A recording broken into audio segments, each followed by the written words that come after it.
भारत माता की इनकलाब इनकलाब वंदे वंदे। दिल्ली के कोने कोने से आए हुए मेरे सभी भाइयों बहनों माताओं बुजुर्गों, आप सबको मेरा नमस्कार, सबको मेरा प्रणाम। पूरे दिल्ली से आज इतनी बड़ी संख्या में यहाँ पे जंतर मंतर पे विरोध प्रदर्शन करने के लिए आप लोग इकट्ठे हुए हैं। लोगों में गुस्सा है, लोग दुखी हैं। किस बात से दुखी हैं?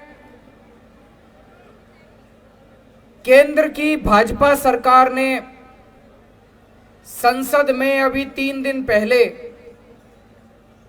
एक कानून लेके आए हैं। उस कानून में लिखा है, एक बात तो लिखी है कि अब से दिल्ली सरकार का मतलब होगा एलजी। उस कानून में लिखा है कि अब से दिल्ली सरकार का मतलब होगा एलजी। तो भाई साहब फिर हमारा क्या मतलब होगा? फिर जनता का क्या मतलब होगा? फिर आपका क्या मतलब होगा? फिर देश की जनता का क्या मतलब होगा? अगर दिल्ली सरकार का मतलब एलजी होगा तो दिल्ली की जनता कहां जाएगी? दिल्ली की जनता की चलेगी नहीं चलेगी? मुख्यमंत्री कहां जाएगा? फिर चुनाव क्यों कराए थे? फिर चुनाव क्यों कराए थे? जनता लाइन में क्यों लगी थी? जनता ने वोट क्यों दिया था? जनता के वोट का कोई मतलब नहीं बचा, जनता के चुनाव का कोई मतलब नहीं बचा, जनता की सरकार का कोई मतलब नहीं बचा। जनता ने 70 में से 62 सीट दी, उसका कोई मतलब नहीं बचा। अगर दिल्ली सरकार का मतलब एलजी होगा तो फिर तो जनता के साथ तो धोखा हो गया भाई साहब, ये तो गलत हो गया। दूसरा, इस कानून में लिखा है कि अब सारी फाइलें दिल्ली सरकार की सारी फाइलें एलजी के पास जाया करेंगे। भाई साहब, जब हमारी सरकार बनी थी सारी फाइलें एलजी के पास जाया करती थी। 2018 में सुप्रीम कोर्ट ने आदेश दिया कि भाई दिल्ली में चुनी हुई सरकार है, चुनी हुई सरकार के पास पावर होनी चाहिए, देश जनतंत्र है। सुप्रीम कोर्ट ने बोला कि भारत जनतंत्र है, जनतंत्र में जनता मालिक होती है, जनता का शासन होता है, जनता जिस सरकार को चुनती है सारी शक्तियां उसके पास होनी चाहिए, सुप्रीम कोर्ट ने बोला। सुप्रीम कोर्ट ने कहा कि कोई भी फाइल एलजी के पास अब नहीं जाया करेगी। ये मैं नहीं कह रहा भाई साहब, ऑर्डर में लिखा हुआ है, सुप्रीम कोर्ट में लिखा है, ऑर्डर में लिखा है कोई फाइल एलजी के पास नहीं जाया करेगी। अब इन्होंने कानून में लिख दिया सारी फाइलें एलजी के पास जाया करेगी। तो भाई साहब, ये जनता को नहीं मानते, ये सुप्रीम कोर्ट को नहीं मानते, ये जनतंत्र को नहीं मानते, ये संविधान को नहीं मानते। ये तो गलत बात है। गलत बात है नहीं है? ये तो धोखा हो गया अपने साथ। 2015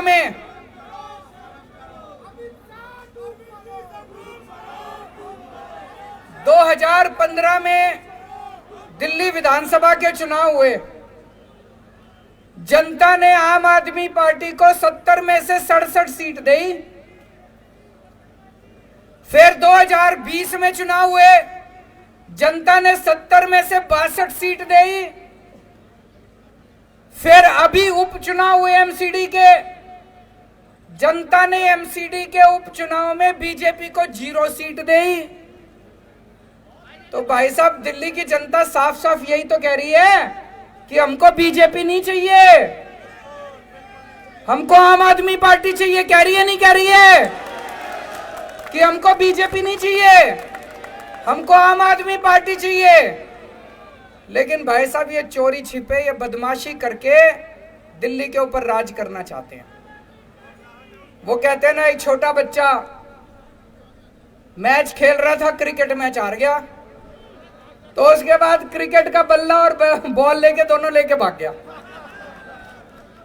ऐसे ही एक के बाद एक चुनाव हारते जा रहे हैं, लेकिन ये इस तरह से बदमाशी करके दिल्ली के ऊपर राज करना चाहते हैं, जनता का राज खत्म करना चाहते हैं। ये इनका एक तरह से इनका ये पूरे देश के अंदर यही कर रहे हैं। चुनाव कराते हैं, अगर चुनाव में हार जाएं तो दूसरी पार्टियों के एमएलए खरीद लेते हैं और वहां पे सरकार गिरा देते हैं। करते नहीं करते पूरे देश के अंदर? दिल्ली के अंदर आम आदमी पार्टी के ये जितने एमएलए बैठे हैं खरीदे नहीं जा रहे, ये बिक नहीं रहे। कोशिश तो बहुत करी इन्होंने, ये बिक नहीं रहे। तो ये दिल्ली के अंदर जब एमएलए नहीं बिक रहे तो इन्होंने ये कानून लाके दिल्ली के अंदर ये सत्ता खत्म करना चाहते हैं, जनता की सत्ता खत्म करना चाहते हैं। आज पूरे देश के अंदर इस बात की चर्चा हो रही है, दिल्ली के अंदर जो काम हो रहा है, दिल्ली के अंदर शिक्षा के अंदर इतना अच्छा काम हो रहा है नहीं हो रहा है? सरकारी स्कूलों की काया पलट हो गई, प्राइवेट स्कूलों की फीस नहीं बढ़ने दी।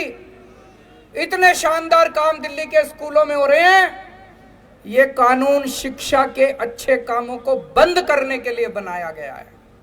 वो नहीं चाहते कि दिल्ली के अंदर अच्छा काम करती रहे आम आदमी पार्टी, क्योंकि दिल्ली के अंदर अच्छा काम हो रहा है तो इनको सूरत के अंदर इनको तकलीफ हो रही है, कर्नाटक के अंदर इनको तकलीफ हो रही है। देश के अंदर जहां जहां भी पंचायतों के और नगर निगम के चुनाव हो रहे हैं, आम आदमी पार्टी की धीरे धीरे सीटें आनी चालू हो गई। अब उत्तर प्रदेश के अंदर लोग कह रहे हैं कि हमें भी फ्री बिजली चाहिए, गुजरात के अंदर लोग कह रहे हैं हमें भी फ्री बिजली चाहिए। अब हिमाचल प्रदेश के अंदर, पंजाब के अंदर, हरियाणा के अंदर हर जगह लोग कह रहे हैं हमें भी फ्री बिजली चाहिए। मैं इनसे कहना चाहता हूं कि दिल्ली के अंदर अच्छा काम हो रहा है, इस अच्छे काम को नहीं रोकना चाहिए, गलत बात है। तुम भी अच्छा काम करके दिखाओ, कंपटीशन तो अच्छे काम का होना चाहिए।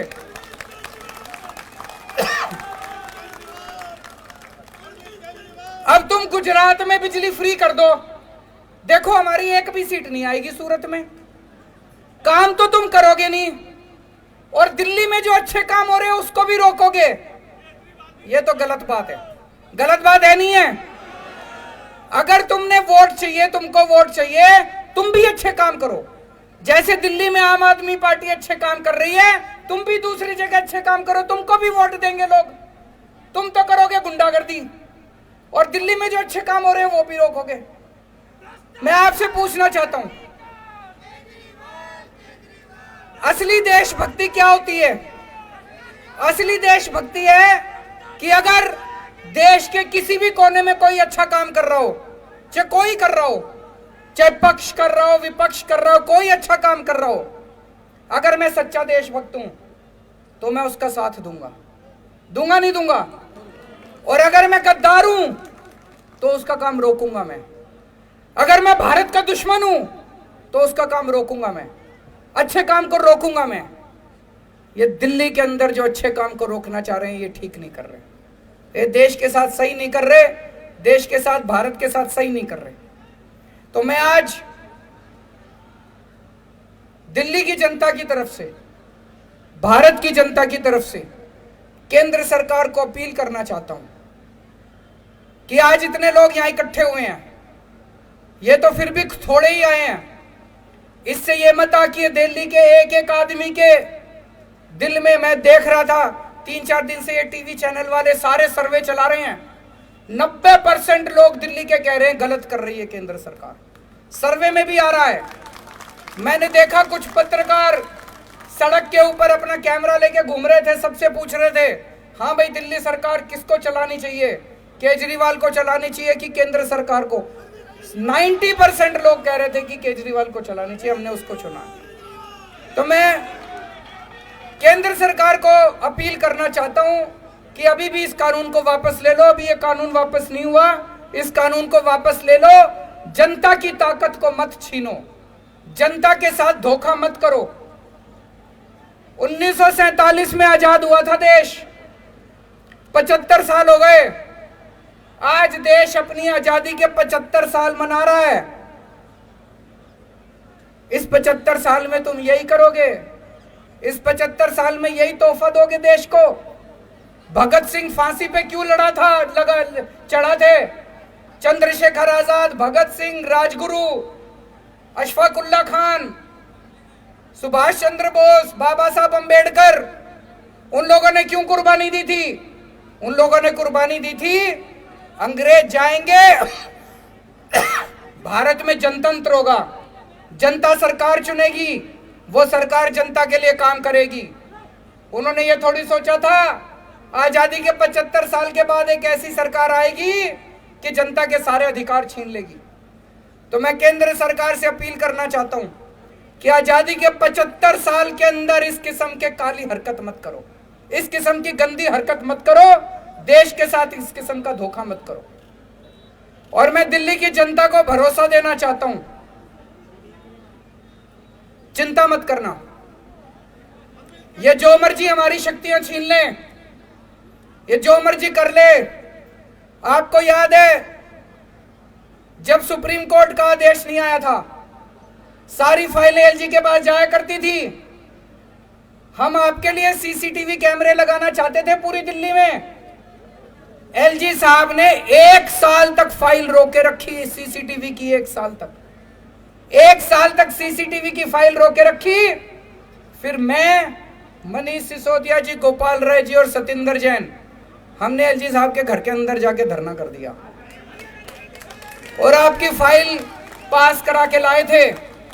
तो दोस्तों, अपने सामने अब 2 काम है, दिल्ली की जनता के सामने 2 काम है।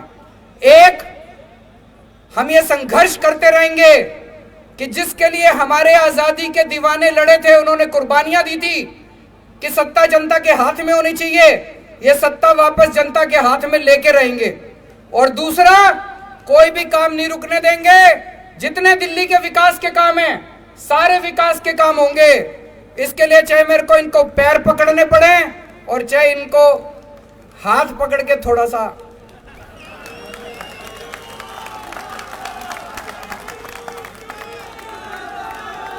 काम नहीं रुकने दूंगा। आपके सारे काम होंगे। दिल्ली की जनता के लिए कुछ भी करेंगे, चाहे पैर पकड़ने पड़े, गिड़गिड़ाना पड़े, चाहे कुछ भी करना पड़े, सब करेंगे। आपके काम नहीं रुकने देंगे। लेकिन जो इन्होंने जनता की ताकत छीनी है, वो वाली ताकत भी वापस लेके रहेंगे। भारत